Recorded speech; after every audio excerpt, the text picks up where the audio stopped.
Buenos días.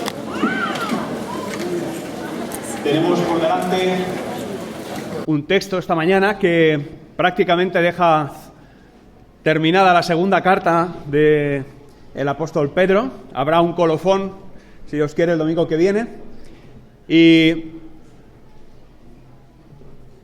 podemos ir yendo con nuestras Biblias a ese capítulo 3 a partir del verso 10.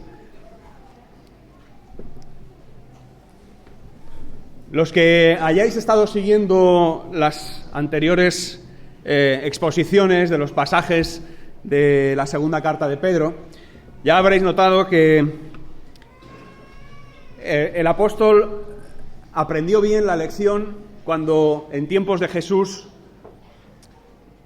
acompañado por él, impactado por su vida, impactado por sus propias traiciones a Jesús, impactado por el perdón que Jesús le otorgó y dándole tantas gracias y al mismo tiempo sacudiéndole de tal manera a aquella persona con la que había estado conviviendo no mucho más de 3 años. Como decía, Pedro ha aprendido la lección y lo que intenta es que aquellos que van a leer la carta, aquellos que están necesitados de la palabra, aquellos que están necesitados de su experiencia, de que transmita su mensaje, quiere asegurar que se acuerdan bien de aquello que les está queriendo decir. Casi de manera matemática, podríamos ver cómo el ritmo, tanto de la primera como de la segunda carta de Pedro, va dando siempre pasos de 3 en 3.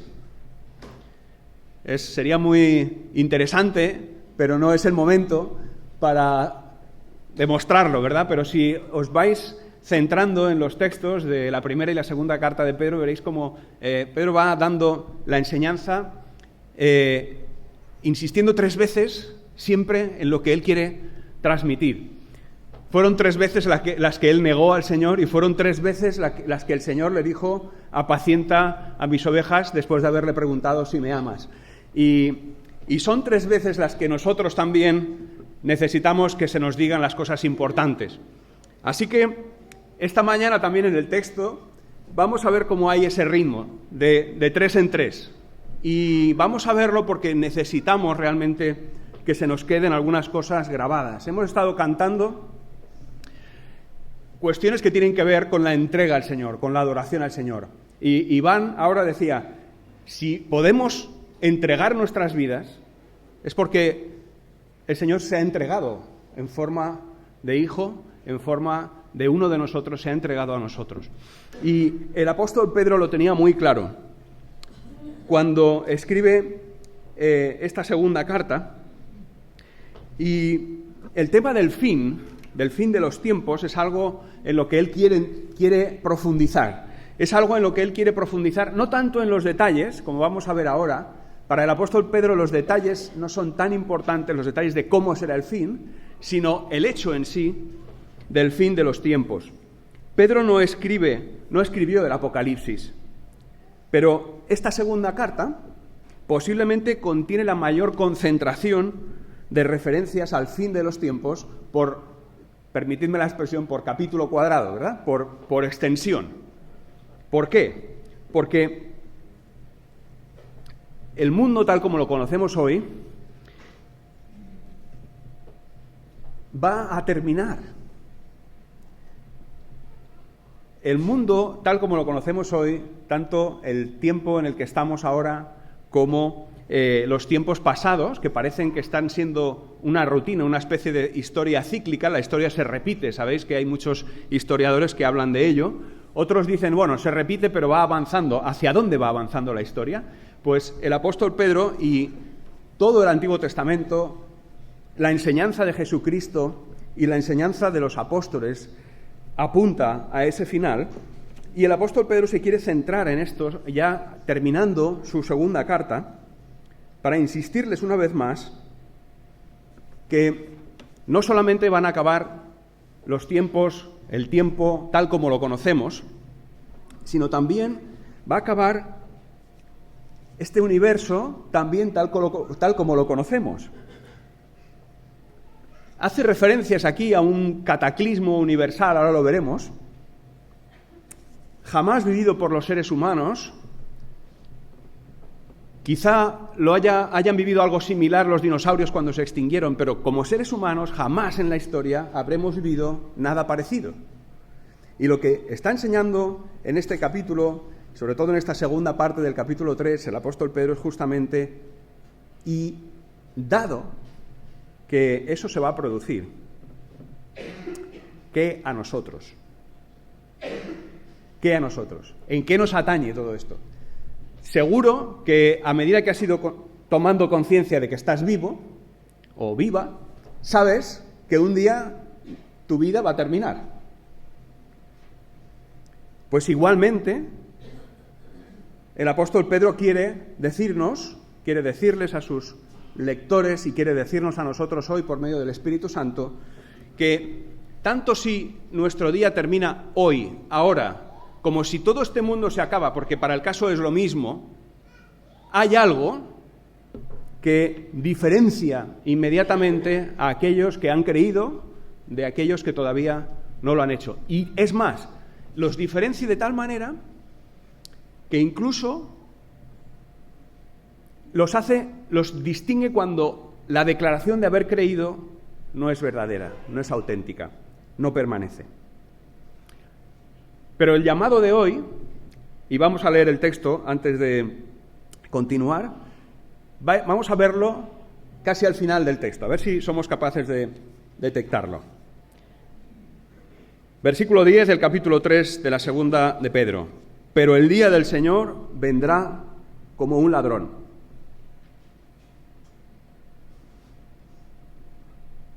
Los que tenéis la pantalla atrás, detened este versículo, aunque yo siga leyendo el pasaje completo, porque luego vamos a ir versículo por versículo viéndolo. En aquel día los cielos desaparecerán con un estruendo espantoso. Los elementos serán destruidos por el fuego y la tierra con todo lo que hay en ella será quemada. Ya que todo será destruido de esa manera,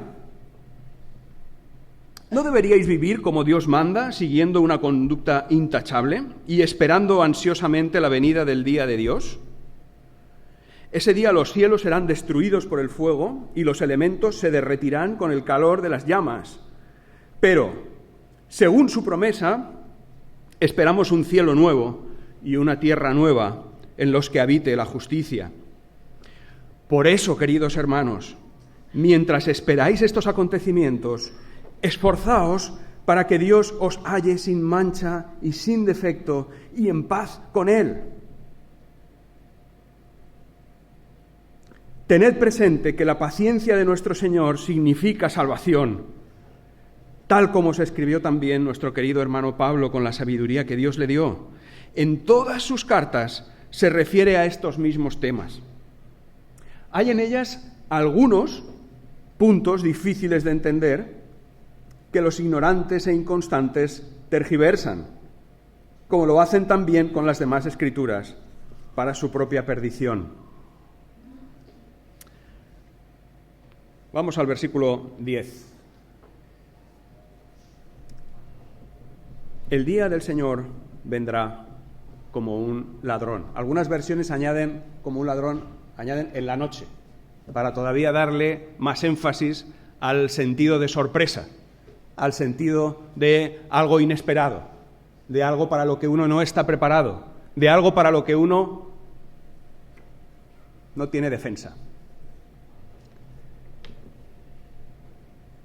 Los términos y las expresiones que vamos a considerar brevemente del apóstol Pedro eran bien conocidas en el mundo antiguo. Los que conocéis un poco el lenguaje de los profetas del Antiguo Testamento y los escritos de los evangelistas reflejando las enseñanzas de Jesús, sabréis que toda esta terminología no es nueva, no es original de Pedro, ¿verdad? Se trataba de expresar con palabras, con imágenes conocidas, algo cuya intensidad, cuya envergadura, cuyas dimensiones no tienen equivalente conocido. igual que no podemos comparar a Dios con nada,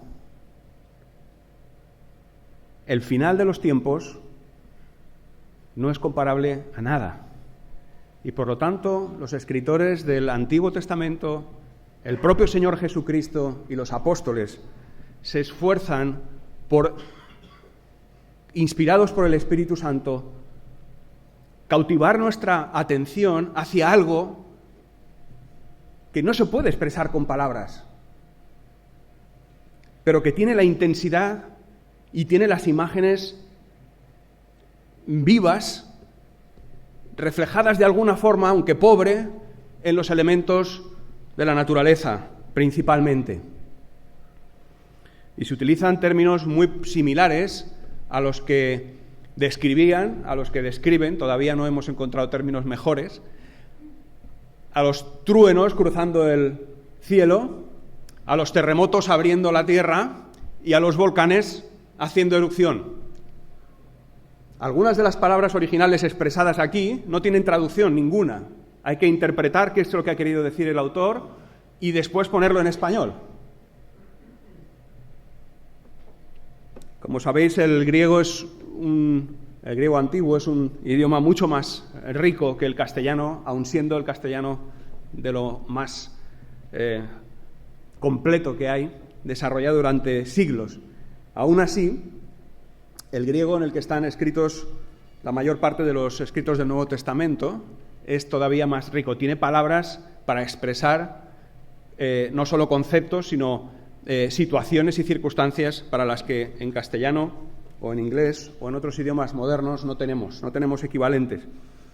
Y entonces los traductores se esfuerzan por traducir de una manera fiel lo que realmente entienden que ha querido expresar el autor al utilizar esas palabras. Y no vamos a entrar aquí en tecnicismos, pero sí es importante que lo tengamos bien presente. El detalle de cómo serán las cosas, la descripción de cómo será el fin, solo es equiparable torpemente a nuestro concepto de cosas que escapan completamente de nuestro control y de nuestra planificación, de nuestros extintores, de nuestras mangueras, ¿verdad? Una película que además ayer repusieron una vez más, desde hace varios años que la han repuesto, que refleja el estallido de una plataforma petrolífera, ¿verdad? La película creo que es Marea Negra, como se llama el título, pero obedece a un hecho real, algo que sobrepasa cualquier previsión de riesgos, que acaba con todos los planes de contención, de salvamento y de rescate y con todos los medios al alcance de cada cual. Solamente pincharon en un lugar de la Tierra donde no se podía pinchar. Y se liberó energía hasta un punto brutal. Esa energía que había ahí dentro de la Tierra, debajo de la corteza terrestre, es solo una parte pequeña. El apóstol Pedro ni siquiera podría haberla descrito. Ahora sí que hemos podido sufrir las consecuencias de un cataclismo como ese, y solo es una parte muy pequeña, muy insignificante de lo que puede llegar a ser el fin de los tiempos, el fin de este mundo, tal como lo conocemos. Así que estas son las expresiones que el apóstol Pedro utiliza y que, como hemos dicho ya, utilizaron los profetas. En aquel día los cielos desaparecerán con un estruendo espantoso. Aquí esa palabra estruendo espantoso es una sola en griego y se utiliza para muchas cosas, pero todas son feas. Por ejemplo, la velocidad con la que una víbora pica a una persona, la velocidad con la que un rayo cruza el cielo, el ruido, la onomatopeya, el sonido de algo como un terremoto. Dice después que los elementos serán destruidos por el fuego. Nada más poderoso para aquella época que el fuego. Nosotros ya conocemos lo que es la bomba nuclear, el estallido de la energía nuclear, ¿verdad? Si Pedro hubiera escrito en el siglo XXI, seguramente habría elevado el nivel de las expresiones.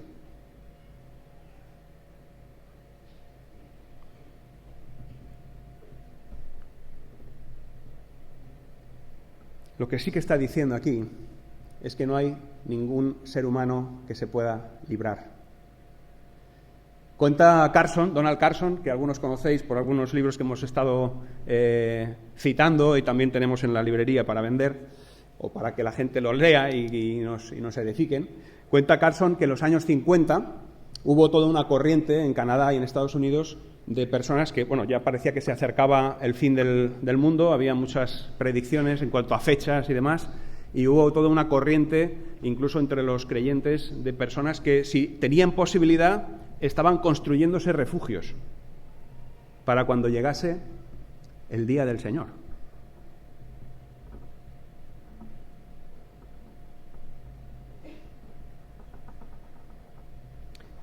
El concepto bíblico, el mensaje bíblico acerca del día del Señor es que no va a haber refugio que lo resista. Y el objetivo del apóstol Pedro no es meterle miedo a nadie, os aseguro. Simplemente es ponernos delante la realidad que llega.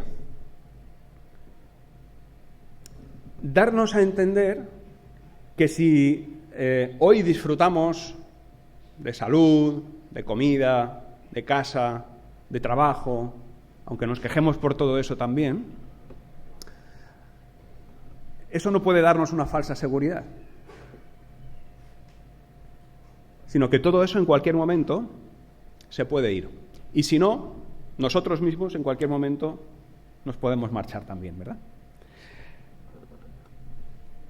Eso es algo que quería enfatizar y que quería recordar a sus lectores, porque parece ser que estaban algunos de sus maestros enseñando que eso no iba a suceder, que ya había pasado el tiempo, que este mundo iba a seguir así por siempre y que por lo tanto había tiempo para que el Señor les perdonara, para que vivieran vidas relajadas, que se fijaran mucho en sí mismos, que buscaran su bien, su bienestar, y que que el tema este de Dios y de la Iglesia y del tema espiritual, pues que siempre habrá tiempo para ello, ¿no?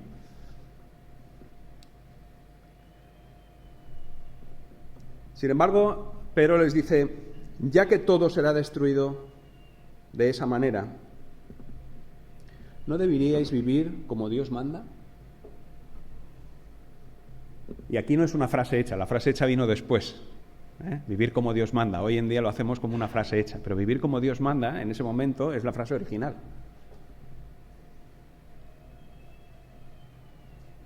Y cómo Dios manda que vivamos los creyentes, porque esto está dirigido a las personas que han creído en Cristo, que tienen el Espíritu Santo, que ya han rendido sus vidas al Señor y que ya no pueden seguir viviendo como antes. Dice, siguiendo una conducta intachable y esperando ansiosamente la venida del día de Dios. Qué contradicción aparente, ¿no? Por lo menos. En esta primera advertencia, el apóstol Pedro nos dice que todo va a quedar al descubierto. Esta palabra que viene aquí en el versículo 10 al final, que dice, la tierra con todo lo que hay en ella será quemada, no, la expresión que hay ahí tampoco es tan fácil de traducir directamente a algo que es quemado en el sentido que nosotros lo entendemos. Se puede traducir por descubierto, expuesto,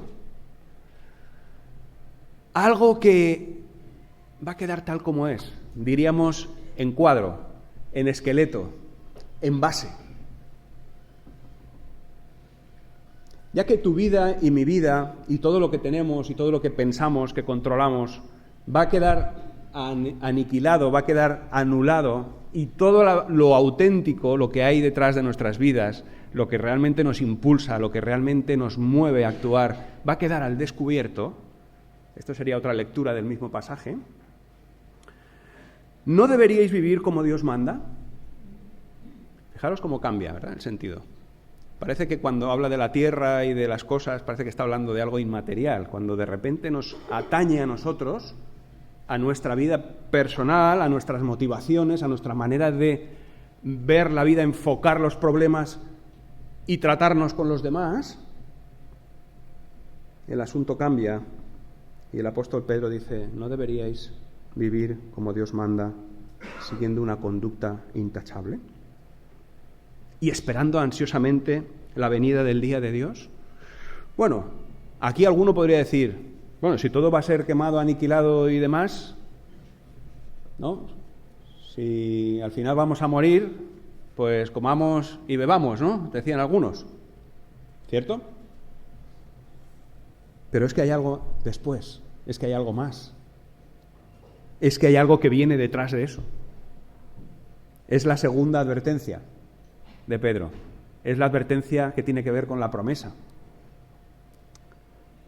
Y si alguien contestase que no, o que no lo sabe, a la primera pregunta: ¿no deberíais vivir como Dios manda, siguiendo una conducta intachable y esperando ansiosamente la venida de Dios? Viene esta segunda advertencia que tiene que ver con la promesa.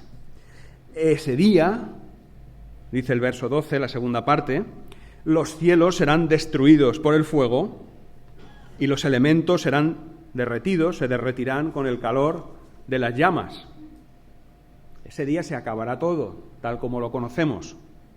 Ese día no quedará nada de lo que se ha construido. También el mensaje que da en el original es: nada de lo que se ha construido sobre la tierra, nada de lo que hay ahora mismo sobre la tierra, da igual el rascacielos del tamaño que tenga, da igual la pirámide que sea, da igual cualquier obra humana, da igual lo que tú crees que estás haciendo bien, todo eso va a pasar por una prueba que no va a resistir.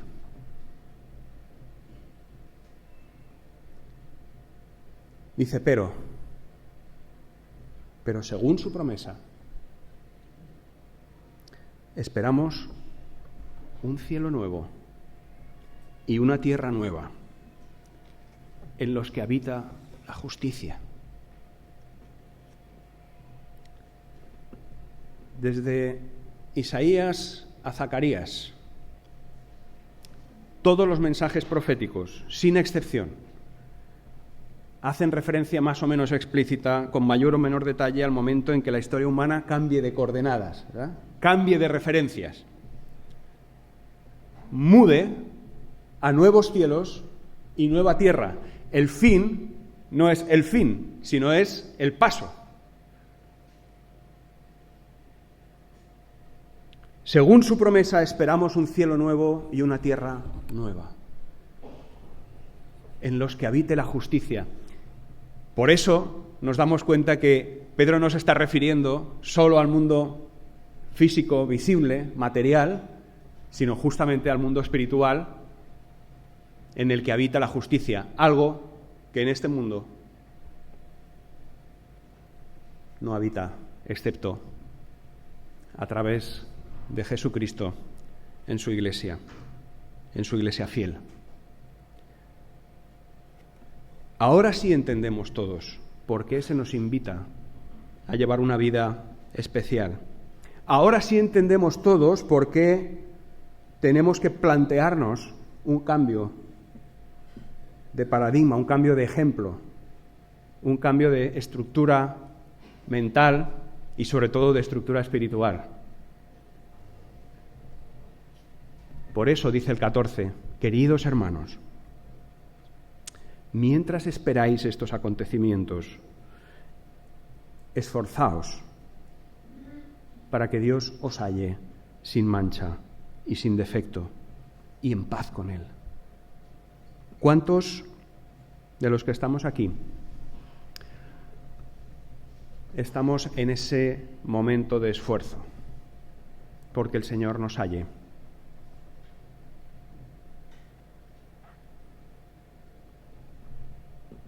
Sin mancha, sin defecto y en paz con Él.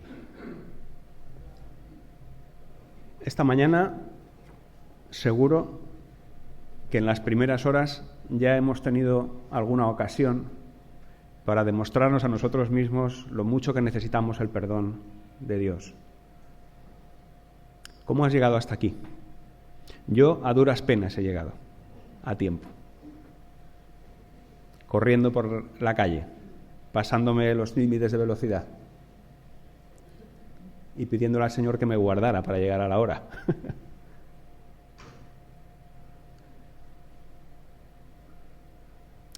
Con cierta tensión, porque tenía que subir aquí y compartir con vosotros algo trascendente para mi vida y creo que para la vida de la Iglesia. Sin mancha, sin defecto y en paz con Él. ¿Quién puede esperar que Dios le encuentre así si no es a través de la comunión y del perdón que nos da la cruz de Cristo? Hay alguien que puede levantarse y decir, no, a mí cuando Dios venga, cuando esto se acabe y me presente delante de Dios, bien porque he fallecido o bien porque el mundo se termina y bueno, algún tribunal va a haber aquí porque algo de justicia seguro que va a implantar el que venga, yo ya le voy a sacar todos mis méritos. Y va a callarse y me va a dar un sitio para toda la eternidad, solo con lo que yo puedo presentar. ¿Alguien de verdad puede presentarse sin mancha y sin defecto y en paz con Dios en ese día?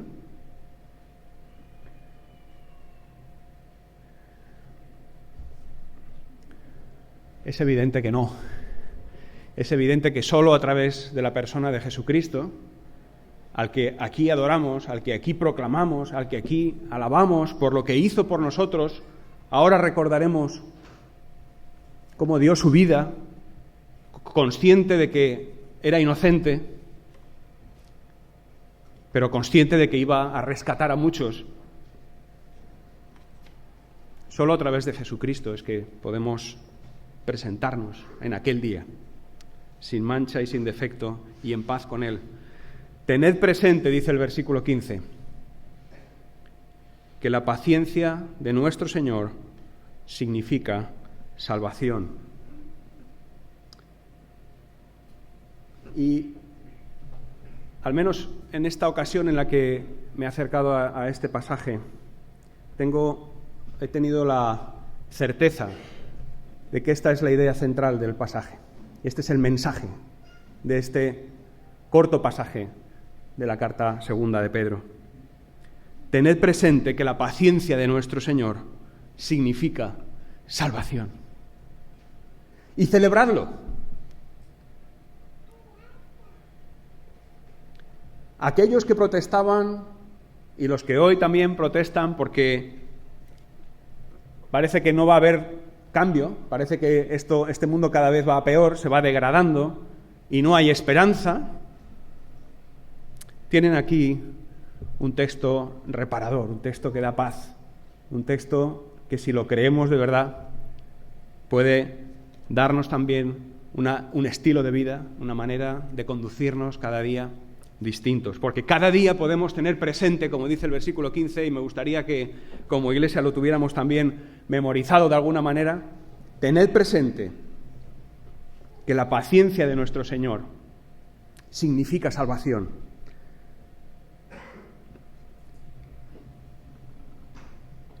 ¿Por qué pienso que es el tema central? Porque el propio Pedro se apoya en el resto de las Escrituras justamente para subrayar esta idea. Fijaros lo que dice después. Tal como os escribió también nuestro hermano Pablo, con la sabiduría que Dios le dio.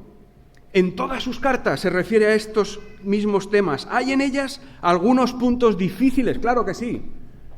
Qué fácil es enredarse en ver a qué temperatura va a estar la atmósfera el día que venga al final, ¿verdad? Y enredarnos ahí a discutir sobre esos detalles. Qué fácil es. Qué fácil es separarnos unos de otros pensando en que a ver quién tiene más fe en lo que Dios va a hacer y cómo lo va a hacer. Algunos puntos difíciles de entender.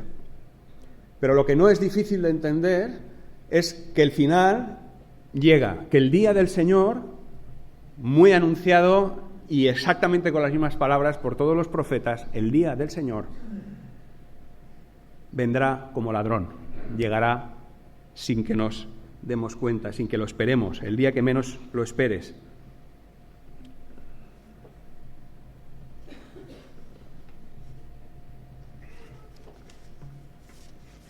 ¿Cómo vivimos entonces con esto? ¿Qué nos trae al día a día? ¿Qué nos sugiere este mensaje de Pedro, tan aparentemente climático, no en el sentido de clima, sino de clímax, tan aparentemente de exponernos el final?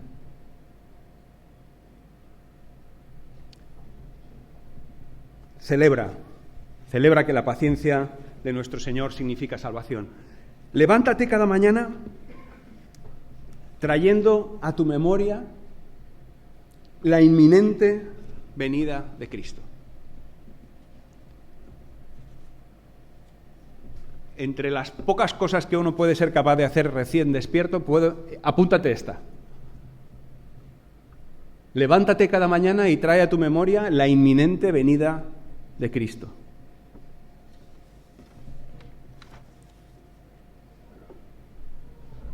Podemos entrar en muchos detalles, pero no tenemos tiempo, así que tenemos que seguir con algunas otras consecuencias, algunas otras instrucciones que nos sugiere este texto. Ya que te has levantado trayendo a la memoria la inminente venida de Cristo, enfrenta el día con la perspectiva gloriosa de que puede ser hoy. No solo recuerda que viene, ten la perspectiva de que puede que venga hoy. Actúa como si hoy fuese el día del Señor. Es a lo que nos llama el apóstol Pedro. No es, bueno, tengo ahí un concepto y ya has aprendido teología, has aprendido un poco de escatología, ¿verdad? No. La invitación de Pedro es, ¿no deberíais mantener una conducta intachable? ¿No deberíais esperar ansiosamente la venida del Señor? ¿Nos recuerda esto algo pasivo, algo que solo está en nuestra mente? ¿O nos recuerda algo que tiene que estar en nuestro corazón, en nuestra vida? Actúa como si el día del Señor fuese hoy. Si estás aquí esta mañana y te parece muy fuerte lo que oyes, pues doy gracias al Señor porque te parezca fuerte y no te tenga como, bueno, otro día más, ¿no? Dice la Biblia que la palabra de Dios es viva y eficaz. Es como espada de dos filos. Ahora ya no estamos acostumbrados a las espadas, ¿verdad? Ahora tenemos armas mucho más potentes. Pero sabemos que una espada de dos filos corta por los dos lados y entra directa al lugar donde se ha apuntado, donde quiere el que la tiene del puño.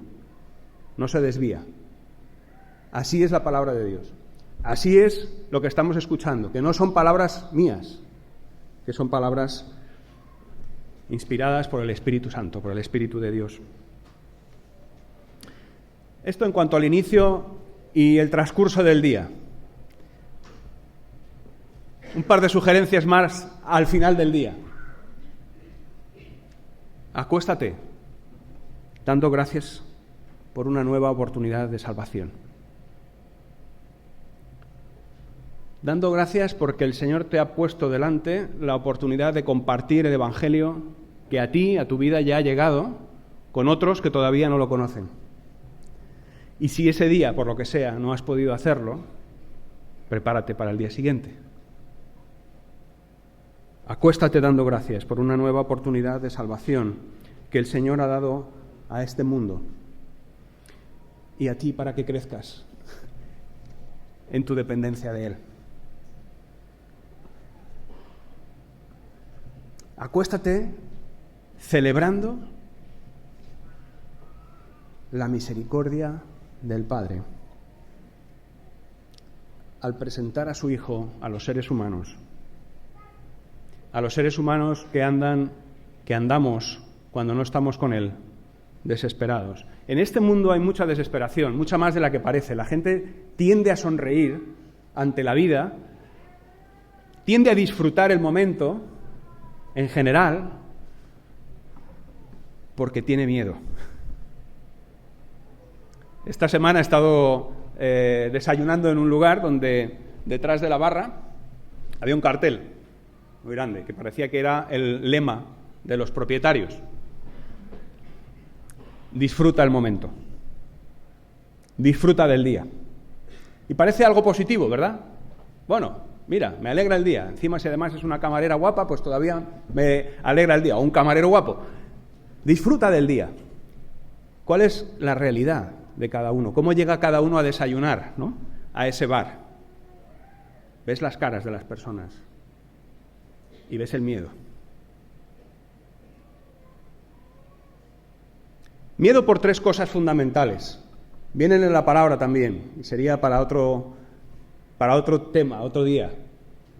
Miedo porque hay en este mundo mucha confusión. Las 3 Cs, ¿verdad? Hay confusión porque la verdad no está clara. Las fake news son el último signo de confusión en este mundo. Personas con miedo porque no solamente hay confusión, sino que hay corrupción, empezando por nosotros mismos y terminando por los sistemas. Ni siquiera los mejores sistemas de convivencia, los mejores sistemas sociales están dando resultados. Y las personas tienen miedo porque incluso las democracias más avanzadas están empezando a hacer aguas en cuanto a liderazgo, en cuanto a maneras de enfrentar las circunstancias que tenemos. Y miedo por canibalización. ¿Qué es la canibalización? El miedo al que tengo al lado. No vaya a ser, como se dice mucho en España, que me clave un puñal por la espalda, que se me coma vivo. Las personas tenemos miedo si no tenemos un Salvador. Así que celebra la misericordia del Padre en la presentación de su Hijo al ser humano desesperado por confusión, corrupción y canibalización. Así que tengamos presente, hermanos, que la paciencia de Dios significa salvación. Cada día que pasa que el Señor no viene, que este mundo se mantiene, no es para dudar, es para ponernos en marcha, para aprovecharlo, para darle a Él gloria, para dar testimonio del Evangelio y para celebrar que sigue siendo paciente con nosotros, con nuestras familias, con nuestros amigos, con nuestros compañeros de trabajo y preguntarnos hasta cuándo va a ser paciente el Señor. No veo en este texto otra cosa que misión. Misión y misión. Justamente el Señor se marchaba ascendiendo al cielo diciendo: id y haced discípulos. Id avisando de que solo hay un Salvador.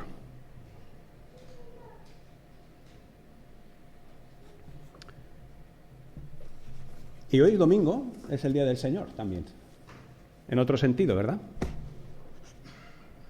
Y este mes la cristiandad celebra el Adviento, ¿verdad? Celebra la venida del Señor, cuando vino como un bebé, cuando vino en un pesebre. Pero todos los que celebramos la venida de Cristo en carne, esperamos que Él vuelva y que Él vuelva en poder. Y mientras tanto, nos llama a que vivamos de acuerdo con ello. Levántate cada mañana y acuéstate cada noche celebrando que el Señor ha tenido paciencia y que el Señor viene. Que nos bendiga.